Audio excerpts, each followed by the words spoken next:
I'm assuming you've read Francis Fukuyama's essay, The End of History, and that just seems like an interesting kind of question mark. Is this the end of history after multimedia cultures, in terms of, because it seems like when you just let everyone go and they have their own agency, right. It's this, who knows where it's going. So right. and I ask this facetiously in a sense of like, is this the end of history then because of these, or is it going to be? And I don't want to keep putting you on the spot of like what's next, but I just think that's a super interesting thing of he kind of had this thing of end of history, end of liberalism, and then now we're kind of seeing that there's end of some things, but now if it's a change and just a mutation, I think you used the word of, I think that's maybe more inclined to where it's going to go, rather than all of a sudden we're just going to stop being having institutions and civilizations, etc. Right. Well, Fukuyama's claim in the 1990s was that the great ideological struggles of the world and of history are over. There will still be wars, there will still be events, but history with a capital H will cease happening. This almost Hegelian dialectic where social systems compete and there's a thesis, antithesis, synthesis, and so on. That whole genre of thinking that's actually has many shoot-offs, right? Some of them is Marxism. Others, like I would argue normal economic theory, has these esoteric philosophical implications as well, right? What does it mean if line only goes up? If line only goes up, right, to use the meme, right? If stonks only go up, well, maybe there's like the singularity behind the corner, right? And I was expecting the singularity when I was like 10 years old. I no longer expect the singularity. Therefore, I'm skeptical of line going up. Right. Line go up until a point and then go down. Right. Yeah, good point. That's hilarious. So that's like an esoteric theory of history embedded in normal economics. But Fukuyama's statement is like, well, maybe it's still true in a narrow sense. The narrow sense being he predicted the end of ideology, as in like this big animating view of how history should be oriented, how people will coordinate together. They'll like read the works of Marx, and then they'll read Lenin, and then they'll organize themselves the way Lenin described you should organize themselves. And then you have revolutionary cells, and maybe the revolution is successful, maybe it's not. Maybe the security forces actually have to start specializing in squashing these little Leninist groups. That's a mode of ideological history that's very 20th century, right? Like fascism, arguably FDR's America, Imperial Japan, Soviet Union, they all have examples of this, right? It plays out in the theaters such as the Spanish Civil War. Now, the reason he feels quite incorrect is from about 2000 to the 2010s, it seemed like there was a big struggle between maybe liberalism and say like political Islamism as such, and that's why everyone sort of agreed that he was wrong.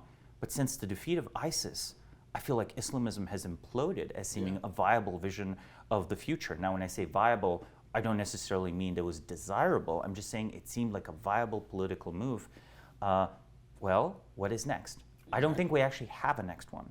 And if we continually do not have a next ideology, this would mean that the main social mode of coordination for political action has moved away from ideology. So history might continue, but ideological history might stop.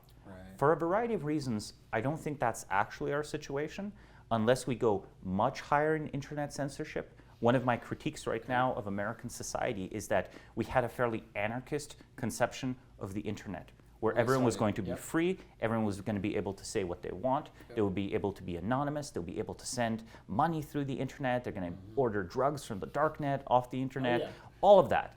And instead of being vast liberation of anonymity, it's become the panopticon.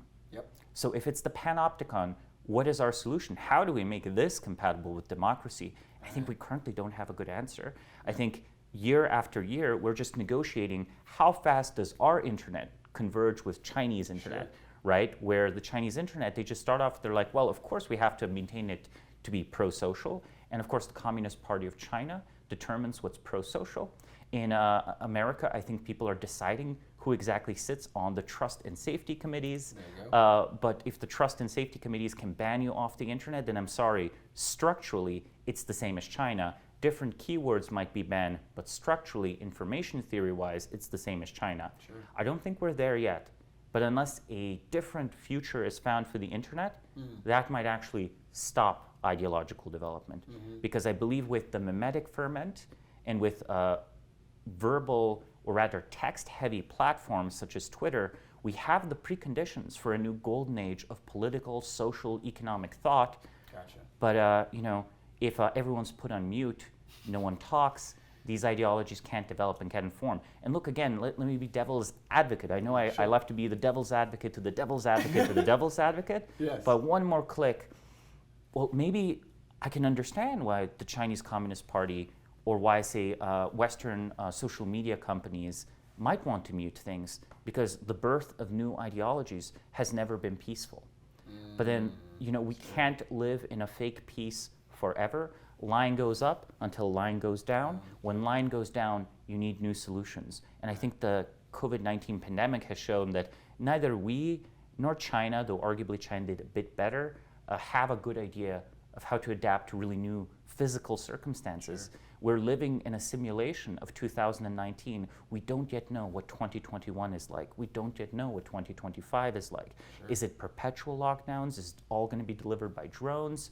Are essential workers perhaps the only workers that are left, and everyone who's working from home is like partially relying on some kind of UBI subsidy? Sure. Yeah. Like, these are like really troubling questions, and I think we have no 20th century answers. But societies can spend a very long time avoiding noticing that they have no questions on something. There's a lot of ruin in a country, and there have been entire civilizations that spent centuries in like slow decline because there was no viable, peaceful, or other way to address the fundamental inadequacies of their societies to reality. To reality. And then that's a big pill to swallow for a lot of individuals and institutions to do that. But then if they do swallow it, it's almost like you're on a path of righteousness of sorts, or going back, to doing something.